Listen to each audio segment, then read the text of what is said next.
Have you guys ever wondered what it takes to be a rig welder's helper or be a helper out on the pipeline? Well, today starts the first video in the series I've been promising for a long time, how to be a rig welder's helper. So let's get into it. What's going on, everybody? Welcome back to Row Access.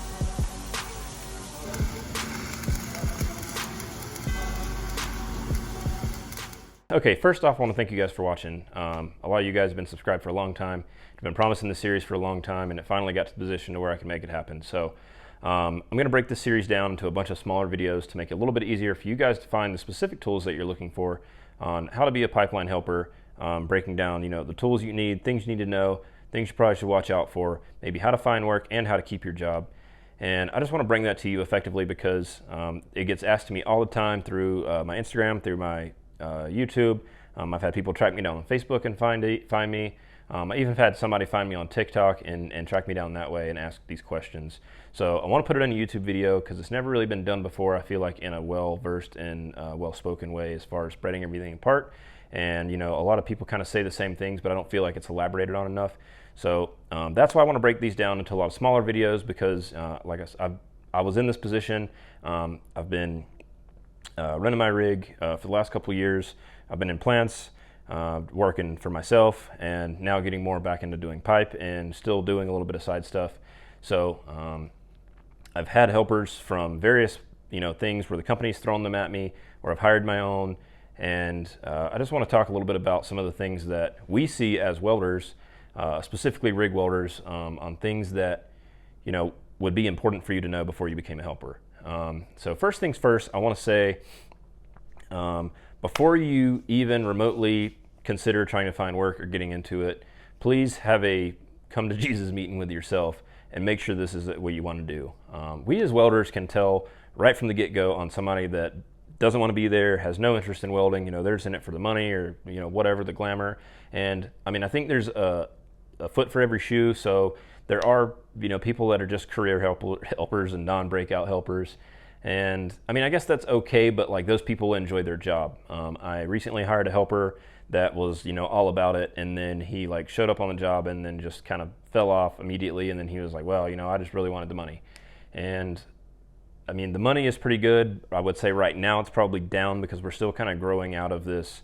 I think the economy, a lot of the government pushback on trying to get away from some of the fossil fuels type things. And I mean, that is a negative outlook on our future to some degree, but I think personally that, again, this is just my opinion, that there will be some form of gasoline fossil fuel need forever, which is why it's best, I would say, to try to get in as early as you can, meet as many people as you can, and then stay as busy as you can. Now, on another series, I'm going to talk about how to start your own welding business, which will be coming in the next couple of weeks. And for those of you that are interested in being a helper and using that money to buy a truck and then breaking out, whether it's breaking out into your own business or breaking out into plant work, shutdowns, outages, whatever else, or getting onto a pipeline, that will be a topic for the future. But today, the number one thing, like I said, is we just hate to see people that come out there and they just really don't want to be there because it's very obvious to tell. Secondly, we're going to break these things down, like I said, into a few things. I have a list here, so excuse me for looking. But so basically the outline that I have currently, which may flex a little bit as we go. First video is going to be this, basically just an intro to how to be a helper. I'm now team backup with Wally now that I'm back in Colorado, and we're going to be working on some content together and actually doing some work together. And we're both still running our own thing. So I'm running my own business, he's running his own business, and then we're going to have some middle, So if you guys are on my Instagram, you saw the other day, I actually had Wally come out with me and we did a job in downtown Denver, and then, like I've turned around and helped him do some work, and he's helped me do some fab, and it just worked out really great. So hopefully this continues to grow. But as far as the breakdown for the series, I'm looking at, first video will be the gear that you need, second video, how to find work, third video, how to keep your job, fourth, how to cut pipe, fifth, how to prep pipe, sixth, how to grind beads, seventh, buffing and getting ready for the next weld, eighth, how to transition pipe, and number 9 is probably kind of in the air, but I'm looking at maybe doing a video on how to fix some mistakes. All of us are human. I've made mistakes. I've come out of the bevel. I've hit the ground on stuff. I've arced on stuff, whatever else, which is a big no-no, especially in the oil and gas industry. I'm not condoning that you cover up mistakes, and a lot of times it's best to just be honest about things. But I think there's a clarification that can happen from, coming outside the bevel just a little bit on the grinder versus, going down the side of the coating on the pipe. And those things I can show you. And then probably the 10th and last video for this series, which sounds like a lot, but if we break it down into 5-minute, 6-minute videos, now it's a lot easier to consume 5 or 6 minute video, because realistically, who wants to sit down and watch a 20-minute video? But talking about those things, I'm thinking about maybe like a 10th video that would be on things that you should look for, and like how to better yourself. So there were things that when I was a helper that I paid a lot of attention to. A little sneak peek into the gear thing. The first thing that I would make sure that you get is a welding hood, so you can watch the welders. Watching live people do it and being able to ask questions and feedback is the absolute, I think, best way to learn.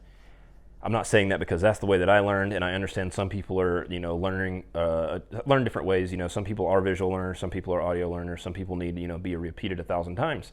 But I think realistically, when you go to a welding school to try to learn to weld, there are some better schools out there, but a lot of them will show you a time or two, then they stick you in a booth, and then you come back and they're like, no, that's wrong, and then you do it again. And I've heard this from so many people, and then, like I've taught them a couple tricks, just my couple of years of knowledge from welding, especially stick welding, and they're just like, wow, dude, I learned so much just from things that nobody ever told me, because nobody ever really watched me weld. So that relationship that you build with your welder and the welders around you will absolutely define your career, and that's what I can hands down say that made my career as successful as it is, because I never wore a face shield, hardly ever.